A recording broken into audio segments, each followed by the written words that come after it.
사랑하는 슈가룹 가족 여러분, C.S. 루이스가 쓴 나니아 연대기의 첫 번째 책 사자와 마녀와 옷장이라는 책을 알고 계시나요? 이 책에 보시면 터키 사탕, Turkish Delight이라는 게 나오는데요. 혹시 드셔보신 분이 계신가요? 네, 몇 분 계시네요. 네, 전 아직 먹어본 적이 없는데요. 이 터키 사탕은 이 책에서 악한 마녀가 아주 똑똑한 소년 에드먼드를 죽이려고 사용했던 도구였습니다. 터키 사탕은 에드먼드가 여행에 가된 새로운 세상에서 가장 달콤하고 향기로운 사탕이었는데요, 한번 먹어본 사람은 그 달콤함에 빠져서 그것을 먹지 않을 수가 없었다고 하는데요. 먹어보신 분들은 설교 후에 이것이 사실인지 저에게 좀 알려주시면 감사하겠습니다. 근데 문제는 이 사탕 속에 사람이 느끼지 못할 만큼 아주 작은 양의 치명적인 독약이 들어있었습니다. 터키 사탕은 실제로 달콤한 맛으로 사람을 서서히 죽음의 골짜기로 몰아가는 무서운 독약이었던 것입니다. C.S. 루이스가 여기서 표현하라고 했던 것은 바로 죄의 속성입니다. 겉으로 보기엔 달콤하고 무해해 보이지만 그 안에는 영혼을 망가뜨리는 독이 숨어 있죠. 에드먼드도 처음엔 이렇게 생각했을 겁니다. 이 정도쯤은 괜찮아, 한 번쯤인데 뭐 어때. 하지만 그 작은 선택이 결국 형제를 배신하고 마녀의 노예가 되는 길로 이어졌습니다. 사랑하는 슈가룹 가족 여러분, 혹시 여러분도 작은 죄를 지으면서 이런 생각을 해보신 적이 있으신가요? 이 정도쯤은 괜찮아, 이 정도쯤은 하나님도 이해하시겠지. 하지만 오늘 우리가 함께 살펴볼 하나님의 말씀은 이런 작은 타협이 얼마나 위험한 결과를 낳을 수 있는지 분명하게 보여주고 있습니다. 사람의 눈에는 사소해 보일지라도 하나님은 죄를 결코 가볍게 여기지 않으십니다. 오늘 본문에서도 하나님은 이 정도쯤은 괜찮아라고 생각했던 그 생각을 가졌던 사람들이 무너지는 모습을 보여주십니다. 그리고 그 안에서 우리가 깨달아야 할 하나님의 마음, 경고, 하나님의 은혜를 말씀하시고 계십니다. 함께 본문을 묵상하면서 하나님께서 우리에게 어떤 메시지를 주시는지 살펴보겠습니다. 먼저 사도행전 4장 34절에서 35절 말씀을 다 같이 읽겠습니다. 그 중에 가난한 사람이 없으니 이는 밭과 집 있는 자는 팔아 그 판 것의 값을 가져다가 사도들의 발 앞에 두매 그들이 각 사람의 필요를 따라 나누어 줌이라. 아멘. 여러분, 너무 놀라운 장면이지 않나요? 그 중에 가난한 사람이 없으니, 초대교회 성도들 중에는 가난한 사람이 아예 없었습니다. 왜냐하면 밭과 집을 소유하고 있던 사람들이 그것을 다 팔아서 판값을 사도들에게 주고 사도들은 사람들의 필요에 따라서 나누어 주었기 때문이죠.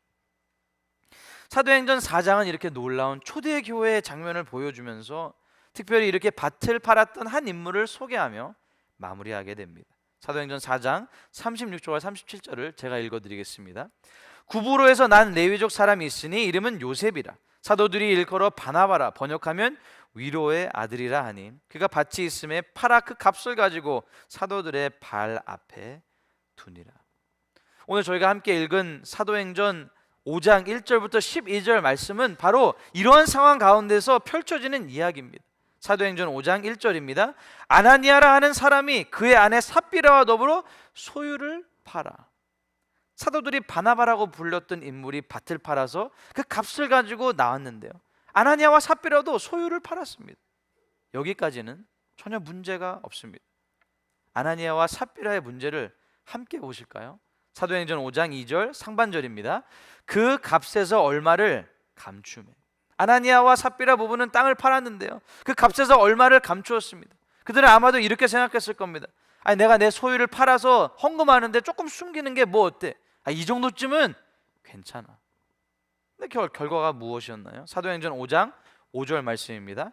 아나니아가 이 말을 듣고 엎드러져 혼이 떠나니 이 일을 듣는 사람이 다 크게 두려워하더라. 너무 무서운 이야기입니다. 어찌 보면 하나님이 도무지 이해가 되지 않을 만큼 심한 결과입니다. 도대체 하나님께서는 이렇게 무서운 징계를 하시면서 우리에게 주고자 하셨던 메시지는 무엇이었을까요? 특별히 본문을 중심으로 세 가지 교훈을 배우기 원합니다. 같이 읽겠습니다. 첫째로, 사소한 거짓말을 주의해야 합니다. 예수님께서는 요한복음 8장 44절 하반절에서 사탄 마귀를 이렇게 정의하고 계십니다. 같이 읽겠습니다. 이는 그가 거짓말쟁이요 거짓의 아비가 되었습니다. 우리가 신앙생활을 하면서 가장 무서운 적은 교회 밖에 있지 않습니다. 사도행전과 같이 우리가 살고 있는 미국 아틀란타 조지아에서는 교회를 다닌다고 핍박하고 다시는 예수 그리스도의 이름으로 말하지 말라는 위협이 없습니다. 근데 우리에게 있어서 가장 무서운 적은 이 정도쯤은 괜찮아라며 내뱉는 사소한 거짓말입니다. 근데 하나님의 거룩하심 앞에서 작은 거짓말이 얼마나 심각한 죄인지 아나니아와 삽비라 사건은 분명하게 보여주고 있습니다. 사도행전 5장 3절과 4절을 같이 읽겠습니다. 베드로가 이르되 아나니아야 어찌하여 사탄이 내 마음에 가득하여 내가 성령을 속이고 땅값 얼마를 감추었느냐. 땅이 그대로 있을 때에는 내 땅이 아니며 판 후에도 내 마음대로 할 수가 없더냐. 어찌하여 이 일을 내 마음에 두었느냐. 사람에게 거짓말한 것이 아니요 하나님께로다. 여러분 무엇이 문제였는지 여기서 이해가 되시나요? 지금으로 따지면 50만 불짜리 집을 팔고 40만 불에 팔았다고 말하고 10만 불을 감추었던 것입니다. 요즘 시대는 질로 같은 앱이 있어서 얼마에 매매되었는지 다 기록이 되어 있기 때문에 이게 숨기는 것이 아마 불가능하겠지만 그 당시에는 정말 아무도 모를 수밖에 없었습니다. 모든 사람들이 다 속았습니다. 근데 하나님은 속일 수 없었죠. 아나니아와 삽비라에 있어서 가장 큰 문제는 사람에게 거짓말한 것이 아니었습니다. 바로 하나님을 속이고자 했던 마음입니다. 여기서 베드로는 이런 거짓말의 원인에 대해 사탄이 내 마음에 가득하여라고 말하고 있습니다. 우리는 오늘 본문을 보면서 아나니아와 삽비라의 거짓말 한 번이 뭐가 그렇게 큰 죄인지 생각할 수도 있습니다. 베드로가 아나니아에게 아나니아 내가 땅값 얼마를 숨겼다는 사실을 알고 있다. 그 땅값을 가지고 와서 회개하고 너의 죄 용서함을 받으면 된다라고 말할 수도 있지 않았을까요? 왜 회개의 기회조차도 없고 이런 비극이 일어나야만 했을까요? 아나니아는 한마디 말도 못 해보고 그 자리에서 즉시 죽었습니다. 말씀을 준비하면서 사실 저에게도 이 본문이 굉장히 어려운 본문이었습니다. 아니 만약에 이렇게 하나님 앞에서 한 번 거짓말 한 것 때문에 죽임을 당해야 된다면 이 자리에 과연 몇 명이나 살아있을 수 있을까요? The Day America Told the Truth라는 책이 있습니다. 이 책에 의하면 설문조사에 참여했던 사람들 중에 91%가 별것 아니라고 생각하는 일상 속에 거짓말을 하고 있다라고 답변을 했습니다. 36%는 중요한 결정에 대해 거짓말을 한다라고 답변했고요. 86%는 부모님께 정기적으로 거짓말을 한다고 답변했고 75%는 친구들에게 73%는 친형제 자매에게 69%는 배우자에게 거짓말을 한다고 답변했습니다. 이 통계를 통해 우리가 알 수 있는 사실은 거짓의 영이 우리의 실제적인 삶에 아무렇지도 않게 스며들어 있다는 사실입니다. 성경에도 보면 거짓말을 하는 믿음의 조상들의 모습을 볼 수 있습니다. 믿음의 조상이라고 불렸던 아브라함은 2번씩이나 자신의 아내가 자신의 누이라고 거짓말을 했습니다. 100세에 낳은 그의 아들 이삭도 동일하게 거짓말을 했습니다. 이스라엘 왕 중에 가장 존경받는 왕인 다윗 왕은 충성스러운 부하 우리아의 아내 밧세바와 관계를 갖고도 그것을 숨겼습니다. 그리고 마침내 자신의 거짓을 숨기기 위해 우리아를 전장에서 죽게 만들었습니다. 그런데요, 이들은 아나니아처럼 즉시 심판받고 죽지 않았습니다.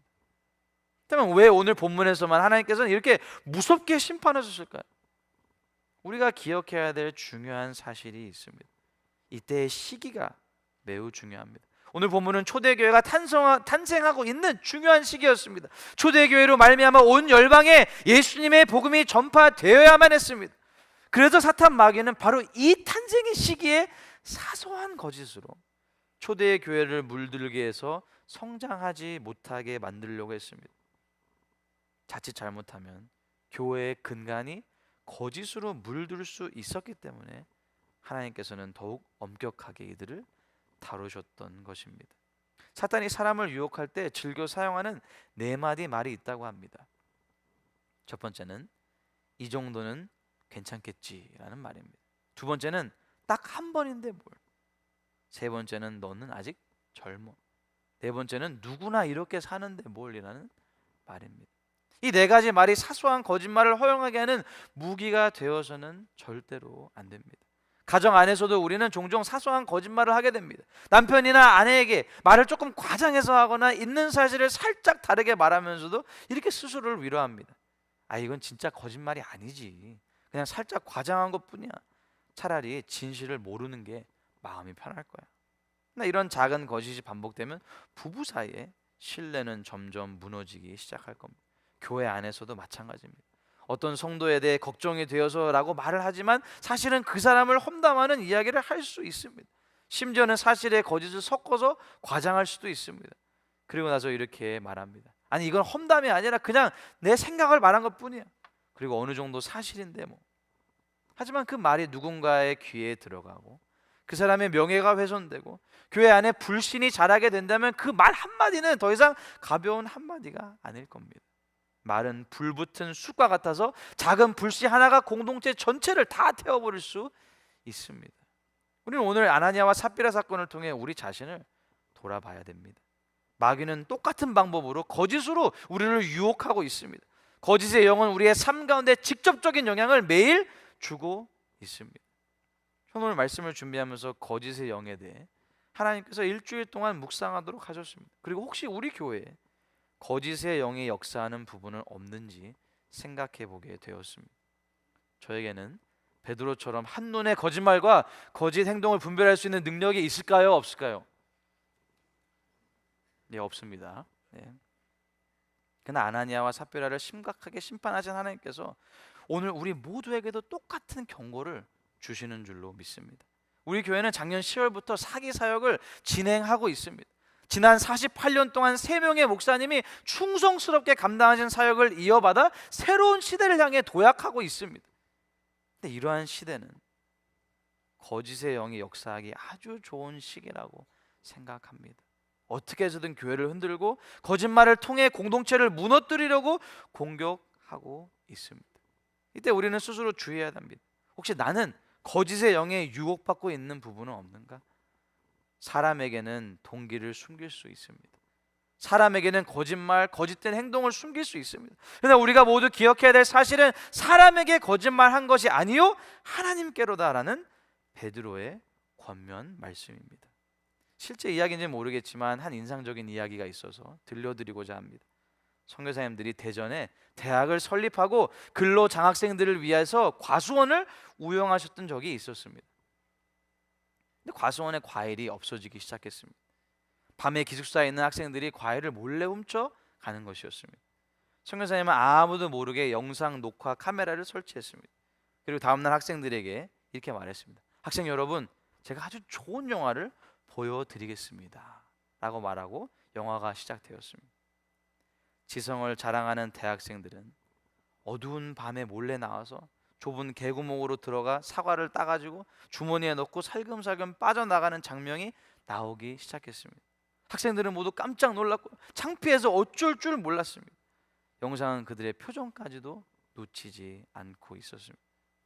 결국 과수원에 과일을 훔쳤던 해당 학생들은 학칙에 따라 징계를 받게 되었다고 합니다. 사랑하는 슈가루 가족 여러분, 우리가 무엇을 하고 있는지 하나님께서도 영상 속에 담고 계십니다.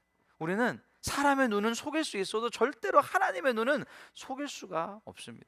그러므로 우리는 낮과 밤이 다르게 살 수 없고 겉과 속이 다르게 살 수 없고 우리의 말과 행동이 다르게 살 수가 없습니다. 오늘부터라도 하나님 앞에서 작은 거짓말은 멈춰야 할 줄로 믿습니다. 사람은 속일 수 있을지 몰라도 하나님은 절대로 속이지 못한다는 사실을 다시 한번 철저하게 기억하는 저와 여러분이 되기를 간절히 바랍니다. 계속해서 아나니아와 삽비라 사건을 통해 우리가 배울 수 있는 두 번째 교훈은 무엇일까요? 같이 읽겠습니다. 둘째로, 은밀한 죄를 고백하는 순간 심판은 멈추고 은혜가 시작됩니다. 앞서 살펴봤듯이 아나니아는 한마디 말할 기회도 없이 심판을 맞이했습니다. 그런데 그의 아내 삽비라에게는 기회가 있었습니다. 사도행전 5장 7절입니다. 3시간쯤 지나 그의 아내가 그 일어난 일을 알지 못하고 들어오니 삽비라는 3시간쯤 지나서 사도들을 찾아왔습니다. 왜 이렇게 간격을 두고 두 사람이 사도들 앞에 나왔을까요? 어떤 학자들은 아나니아가 땅값을 사도들에게 주고 극찬을 받고 있는 가운데서 그의 아내 삽비라가 나타나고 싶었을 것이라고 추정하고 있습니다. 많은 사람들이 드디어 오셨네요. 너무나도 훌륭한 아나니아의 부인 삽비라가 오십니다. 여러분 큰 박수 부탁드립니다. 우리 공동체의 의인들이십니다 라고 말하는 그 순간에 오고 싶었을 거라고 예상하고 있습니다.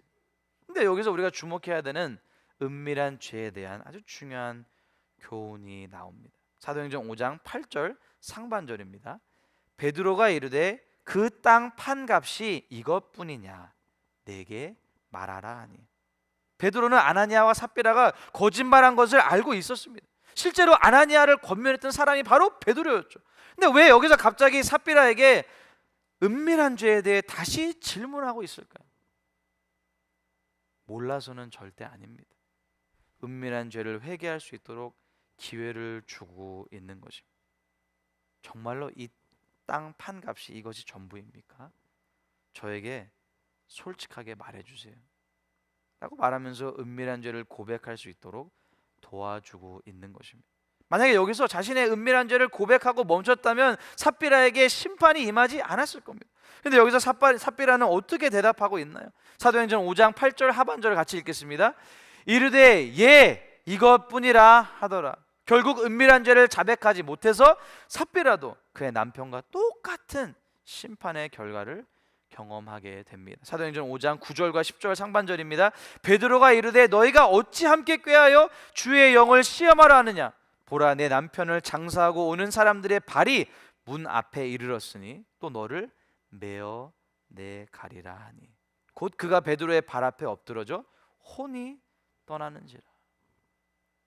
끝까지 은밀한 죄를 멈추지 못했기 때문에 너무나도 비극적인 결과를 맞이한 것입니다. 그런데 하나님께서는 은밀한 죄를 우리가 왜 회개하기 원하실까요? 오늘 본문에서 등장한 삽비라의 모습을 우리의 삶 가운데 우리가 어떻게 적용할 수 있을까요?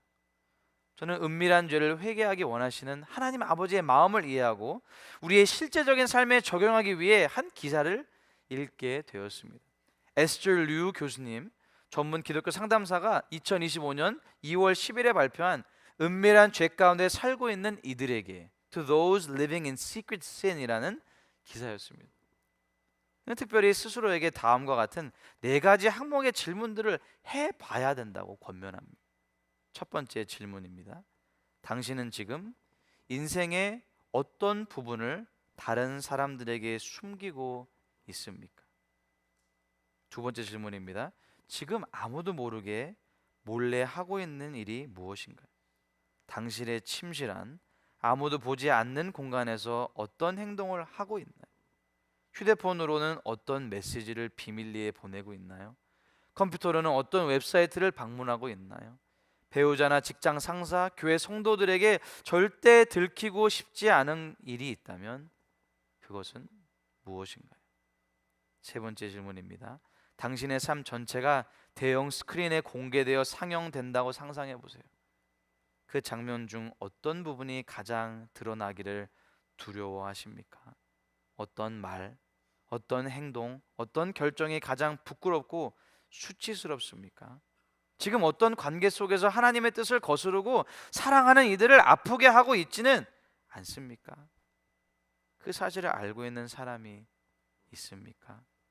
마지막 질문입니다. 당신이 무의식적으로 외면하고 생각조차 하지 않으려는 삶의 영역은 무엇입니까? 이렇게 은밀한 죄에 대해서 스스로 점검해 봐야 된다고 말하는 이유는 바로 하나님께서는 우리가 절대로 숨고 수치심 가운데 살기를 원하지 않으시기 때문입니다. 에스터 류 교수는 다음과 같이 권면합니다. 당신은 사랑받고 깊이 이해받기 위해 창조된 존재입니다. 예수님은 당신이 그분을 위해 살고 그분을 닮은 삶을 살아가도록 당신을 구원하셨습니다. 그분은 당신이 그런 삶을 살 수 있도록 기꺼이 자신의 생명을 내어주셨습니다. 그리고 지금 하나님은 당신을 초대하십니다. 당신의 마음 깊숙한 곳에 숨겨진 가장 어둡고 무거운 죄까지도 그분께 가지고 나오라고 말씀하십니다. 어떤 죄도 하나님의 용서와 은혜의 키기를 넘어설 수 없습니다. 오늘 하나님께서 아나니아와 삽비라 사건을 통해 우리에게 전하기 원하시는 말씀은 절대로 두려움에 떨면서 살라는 것이 아닙니다. 하나님께서는 우리를 용서와 은혜의 자리로 불러주시기를 원하십니다. 초대교회가 탄생하는 시점에서는 어쩔 수 없이 엄격하게 죄를 다스려야만 했던 그런 상황이었지만 하나님께서는 여전히 베드로를 통해 삽비라에게 은밀한 죄를 가지고 나올 회개할 수 있는 기회를 주셨습니다. 만약에 그 자리에 삽비라가 은밀한 죄를 고백했다면, 하나님 앞에서 용서를 구하기만 했다면 그는 심판을 면할 수 있었을 겁니다. 사랑하는 슈가루 가족 여러분, 하나님께서는 오늘 저와 여러분의 은밀한 죄를 하나님 앞에 돌이키기를 원하십니다. 그리고 그 이유는 여러분을, 우리 모두를 너무나도 사랑하셔서 그렇습니다. 은밀한 죄는 우리를 무너뜨립니다. 신실한 그리스도인의 가면을 쓰고 죄를 짓고 사는 것은 너무나도 고통스럽습니다. 그러나 우리 예수님께서는 바로 이러한 우리를 오늘 불러주시고 계십니다. 마치 집을 떠난 탕자를 애타게 기다리셨던 아버지처럼 하나님 아버지께서는 우리를 기다리고 계십니다. 우리가 진정으로 하나님의 자랑스러운 아들로, 딸로 은밀한 죄 가운데 숨어서 수치심 속에 사는 것이 아니라 당당하게 하나님의 영광을 위해 살기를 원하십니다. 어떤 은밀한 죄를 짓고 계시나요? 아무도 모를 겁니다. 그러나 말씀을 통해 오늘 우리 모두에게 권면하시는 성령님의 음성에 귀를 기울이는 저와 여러분이 되기를 간절히 바랍니다. 그렇다면 하나님께서는 은밀한 죄를 다루신 후에 어떤 역사를 이루실까? 아마도 충격적인 이 사건을 본 초대교회 성도들이 다 교회를 떠나고 말았겠죠. 아니요, 놀랍게도 오히려 회개의 역사, 큰 부흥이 일어나게 됩니다. 사도행전 5장 12절 말씀입니다. 같이 읽겠습니다. 사도들의 손을 통하여 민간의 표적과 기사가 많이 일어나매 믿는 사람이 다 마음을 같이하여 솔로몬 행각에 모이고. 이것이 바로 오늘 저희가 배우기 원하는 세 번째 교훈입니다. 같이 읽겠습니다. 셋째로, 하나님께서는 진정한 회개를 통해 부흥을 주십니다. 아멘. 아나니아와 삽비라 사건 때문에 온 교회와 이 일을 들었던 모든 사람들이 크게 두려워하였습니다. 근데 이 은밀한 죄를 공동체에서 제거한 이후에 오히려 표적과 기사가 더욱 많이 나타났고요, 믿는 사람들이 다 마음을 같이하고 남녀의 무리가 더 더해졌다고 성경이 증언하고 있습니다. 14절 말씀을 다 같이 읽겠습니다.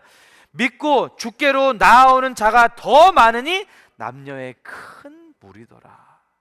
15절과 16절을 보시면 수많은 병든 사람들, 수많은 더러운 귀신 들린 사람들이, 괴로움 받는 사람들이 다 데리고 나왔는데 다 나음을 얻는 성령의 역사가 일어나게 되었습니다.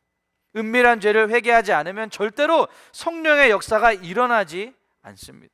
근데 은밀한 죄를 회개하는 일이 시작된다면 반드시 성령의 역사가 이어지게 될 것입니다. 사랑하는 슈가루 가족 여러분, 저는 매일 성령님의 강권적인 부흥의 역사가 우리 모두의 삶 가운데, 우리 교회 가운데 일어나기를 꿈꾸면서 기도하고 있습니다. 근데 그렇게 되기 위해서는 먼저 은밀한 죄들을 우리가 모두 하나님 앞에 가지고 나와야 합니다. 여러분, 혹시 평양 대부흥 운동을 알고 계시나요? 1907년 한국인 최초의 장로교 목사 안수를 앞두고 있었던 길선주 장로님은 평안도 전역에서 몰려온 성도들 1,500명 앞에 서게 되었습니다. 근데 그는 모든 성도들 앞에서 갑자기 흐느끼기 시작했습니다. 여러분, 저는 아간과 같은 자입니다. 저 때문에 하나님께서 축복하실 수가 없었습니다. 약 1년 전에 임종을 앞둔 친구가 저를 자신의 집에 불러 다음과 같이 부탁했었습니다. 길장로, 나는 곧 세상을 떠날 것 같소. 내 안에는 그만한 능력이 없으니 자네가 내 재산을 정리해 주면 좋겠소. 저는 그 부인의 재산을 관리하던 중에 욕심에 겨워서 부인의 돈 100달러를 사취했습니다. 저는 하나님의 일을 방해했습니다.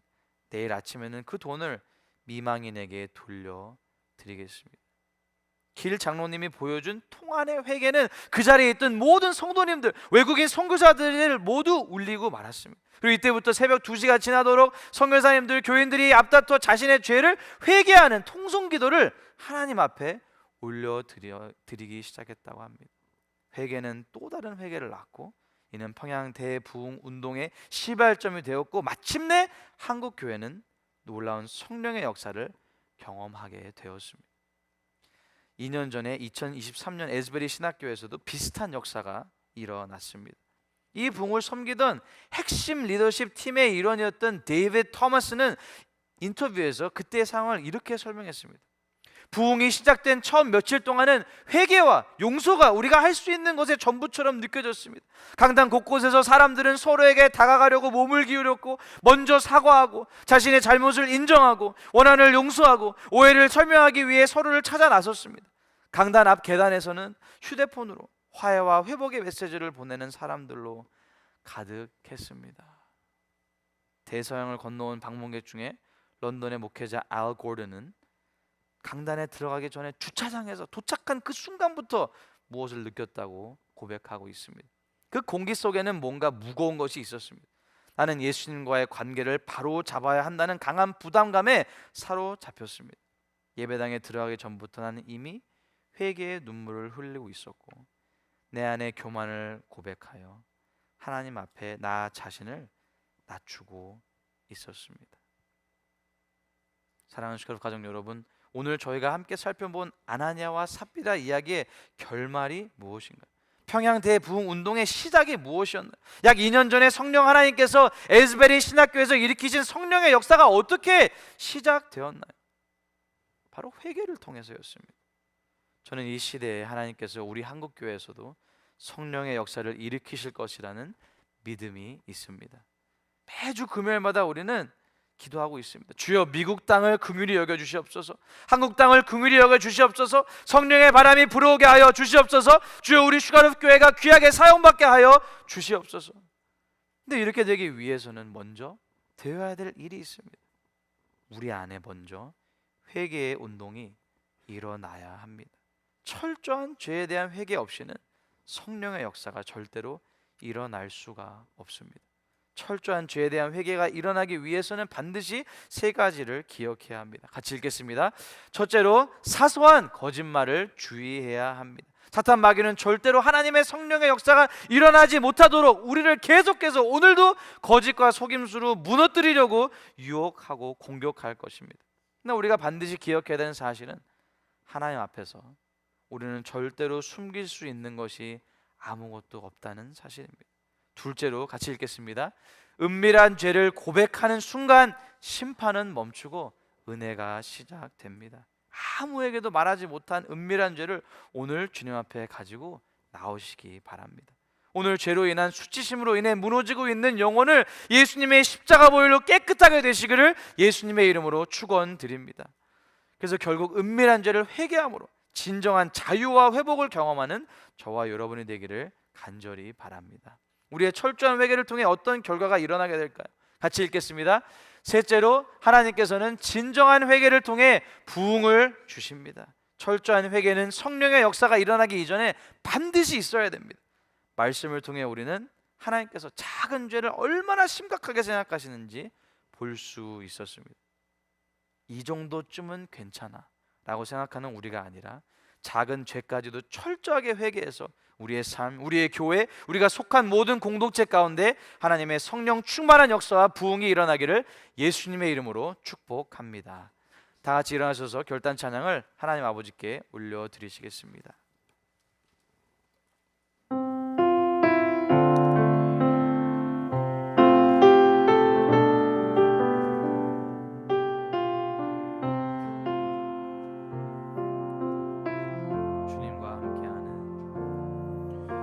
주님과 함께하는 이 고요한 시간, 주님의 보좌 앞에 내 마음을 쏟네.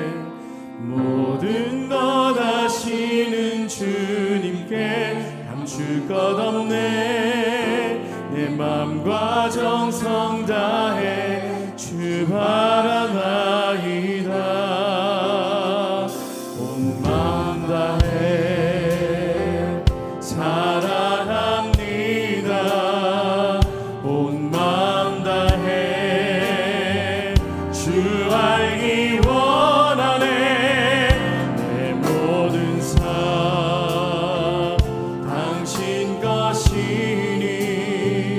주만 섬기니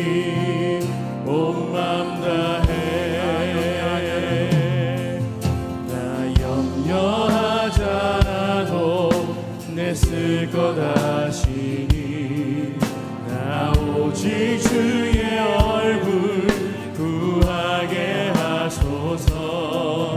나 이해할 수 없을 때라도 감사하며 날마다 순종하며 주 따르오리라. 마음 다해 사랑합니다. 온 마음 다해 주 알기 원하네. 내 모든 삶 당신 것이니 주만 섬기니 온 마음 다해 온 마음 다해 사랑합니다. 온 마음 다해 주 알기 원하네. 내 모든 삶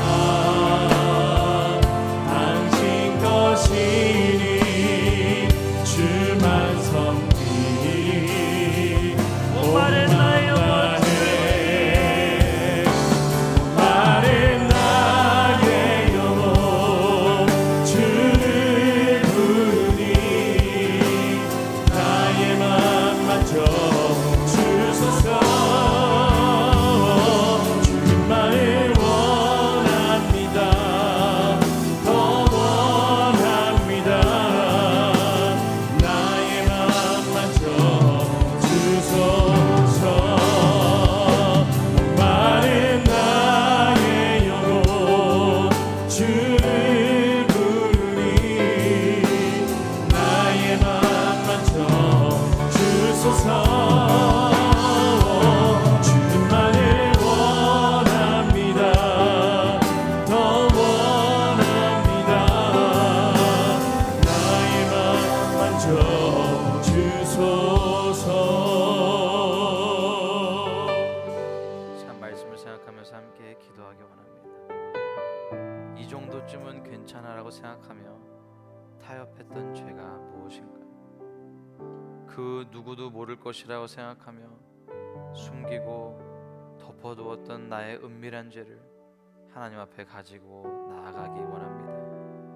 하나님, 다른 사람은 모르지만 하나님은 제 인생의 모든 말, 모든 행동, 마음의 묵상까지도 다 알고 계시죠. 더럽고 추한 저의 모습을 예수님의 십자가 보혈로 용서하여 주시옵소서. 특별히 우리 교회 안에 철저한 회개 운동이 일어나게 하여 주시옵소서. 그래서 성령의 붕의 불길이 활활 타오를 수 있도록 이 시간 주님의 이름 외치고 통성으로 기도하겠습니다. 주여, 마른 나의 영혼 주를 부르니 나의 맘 만져 주소서. 주님만을 원합니다. 더 원합니다. 나의 맘 만져 주소서. 마른 나의 영혼 주를 부르니 나의 맘 만져 주소서. 주님만을 원합니다. 더 원합니다. 나의 맘 만져 주소서. 목마른 나의 영혼 나 주님 나의 마음 만져 주소서. 주님만 원합니다. 더 원합니다.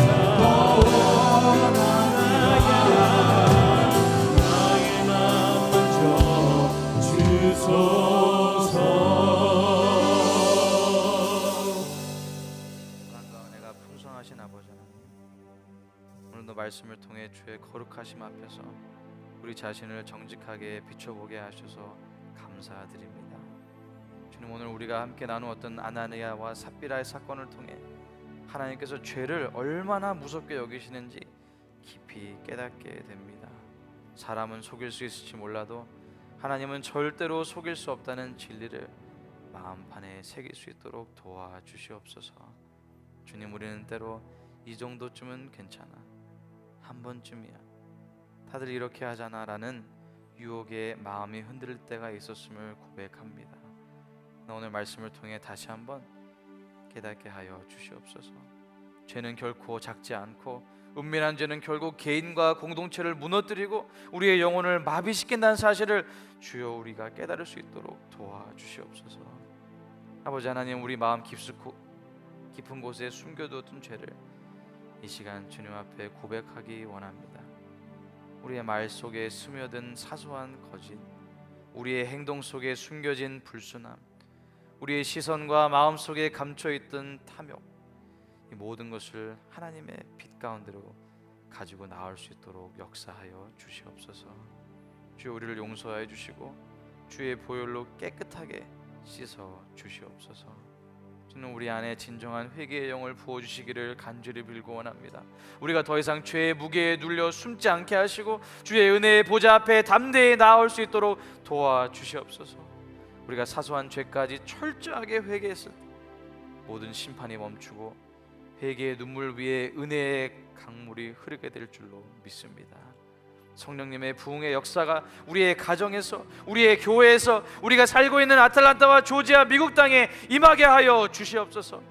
1907년 평양 대부흥의 역사가 2023년 에즈베리 신학교의 회개의 바람이, 성령의 역사가 오늘 이 자리에도 다시 한번 불어올 수 있도록 주여 역사하여 주시옵소서. 주님, 우리가 먼저 변화되기를 간절히 빌고 원합니다.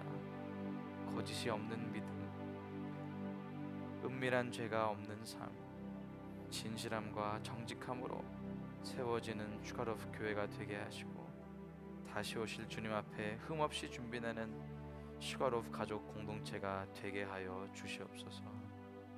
열의 하나를, 감사 예물을, 주일 예물을 주님 앞에 올려드립니다. 주여, 주님을 향한 우리의 사랑이, 우리의 헌신과 우리의 온 삶이 주님 앞에 연락되는 향기로운 예물이 되게 하여 주시옵소서. 한 주간을 살아가면서 저희들의 모든 삶이 예수 그리스도의 돌보심 가운데 풍성한 은혜를 경험하는 하루하루의 삶이 되게 하여 주시고 모든 위험사고 질병 가운데 머리카락 하나 상하지 않도록 우리 사랑하는 성도님들과 저들의 가정, 자녀, 생업, 우리 교회를 지키시고 복 내려 주시옵소서. 이제는 우리 주 예수 그리스도의 은혜와 하나님 아버지의 놀라우신 사랑과 성령님의 충만하심이 온 마음 정성 다해 하나님을 찬양하고 예배한 사랑하는 모든 주의 자녀들, 저들의 가정, 범사, 우리 교회 위에 지금부터 영원토록 항상 함께해 주옵기를 우리 주 예수 그리스도의 이름으로 간절히 축복하며 기도하옵나이다.